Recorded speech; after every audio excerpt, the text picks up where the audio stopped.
শক্তি কর্তা আর নেতার শক্তি কর্মী, সেই কর্মী আমাদের রাজ্জাক আছে ইনশাল্লাহ। নেত্রী, জানি না এমন কোন ব্যক্তি এখানে উপস্থিত আছেন কিনা, তবে আছেন। একজন সাংবাদিক যদি মনে করে কোন ব্যক্তিকে গাছের মগডাল থেকে ঘোড়ার মধ্যে নিক্ষেপ করবে, আর সেই সাংবাদিক যদি মনে করে আমি সেই নিচের থেকে তাকে মগডালে উঠাবো, সেই ব্যক্তি কিন্তু আমাদের এখানে উপস্থিত আছেন।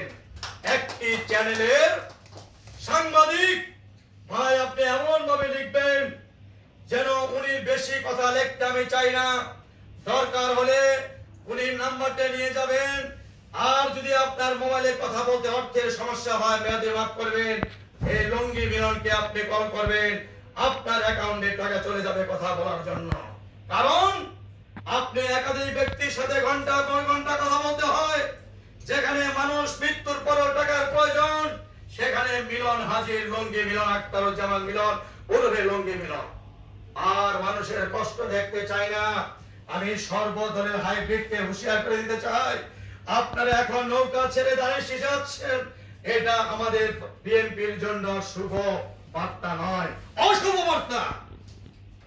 টাকার বিনিময়ে বিক্রি হয়ে গিয়েছিল সেই 8 সালে। আমাদের মিলন সাহেবের নাম জানেন সবাই, ম্যান অফ কুমিল্লা। উনি শিক্ষা প্রতিমন্ত্রী ছিলেন।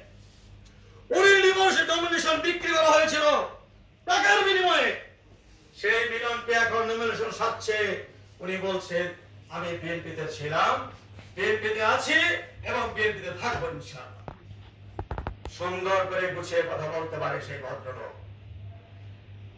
স্কুলকে টেলিফোন করেছে, হেড স্যার আপনি কোথায়? হাঁটতে হাঁটতে উনি সামনে গিয়ে হাজির। চলুন 3 নম্বর রুমে যাবো। পিছন দিয়ে গিয়ে নকল ধরেছে। এই সেই মিলন।